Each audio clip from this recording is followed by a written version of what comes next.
Yehi Ratzon, Parshat Truma, 5785. Mishenichnas Adar, Marbim Besimcha. For the refuah of all the cholim, the atzlacha of all the chayalim, and the lifting of all of Am Yisrael's wings to be able to see the picture of redemption. When we go into Parshat Truma, there's one thing that stands out, and that's organization. Everything is very organized. One of the things that we don't realize when we go into the Parshat of the Mishkan is that order is spiritual. A lot of people think spirituality is chaotic, but when you connect to Hashem, you realize that the more organized you are with life, the more spiritual you become. We see it very clearly with Yehuda when he goes up to Yosef and he organizes all the conversations, and then suddenly, boom, he appears and says the Sfat Emet that when you organize things, the Pnimiyut is clear. And when you're disorganized is when you let go of the Pnimiyut. So really, the order of the Mishkan is because the more spiritual something is, the more organized it is. But there's one element in our Parsha that is so mind-boggling. Everything is so organized. The Aron is in the inside. They go out to the Shulchan and the Menorah, and now that they finish the structure of the building of the vessels, they build the Ohel. And then it goes outside and it builds the Mizbeach and the Kior, the Mizbeach, and then it builds the Chatzer. So it's going from inside, outside, very organized.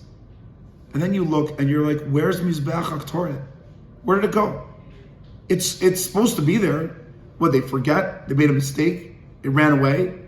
What is it doing removed from the entire organized structure of the Mishkan? How did it go all the way to Perek Lamed when all the other vessels are in Kaf Hey? And if you look at the end of Perek Kaf Tet, you'll see that the Mishkan is almost finished.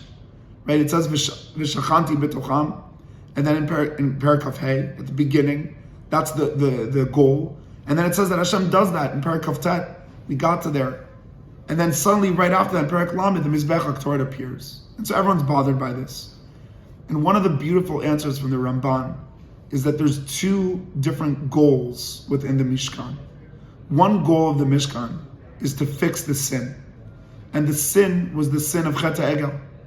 And Chet HaEgel was breaking Ma'amad Har Sinai. And therefore, the Mishkan was, how do we rebuild the experience of Ma'amad Har Sinai? How can we, even though we failed, still hear Hashem's voice? Even though we ran away, that we could still come towards.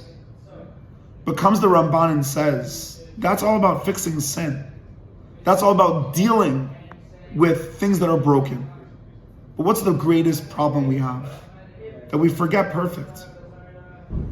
So teaches the Ramban that in Gan Eden, all of our elements were involved in the sin.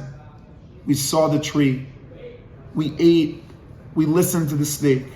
There's only one of our elements that didn't participate, and that's our nose. The smell, the reach, the ruach, it wasn't involved in the world of sin.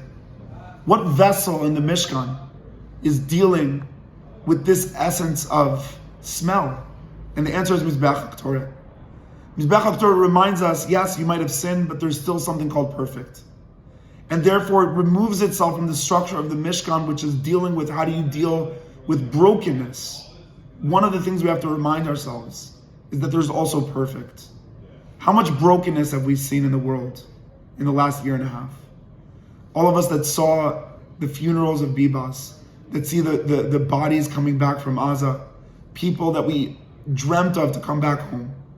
And this is the brokenness that we're dealing with all the time. Mishenichnas Adar, we also have to remind ourselves how beautiful our land is, how beautiful our people are, how beautiful our families are. Yes, there's brokenness. Yes, there's challenge.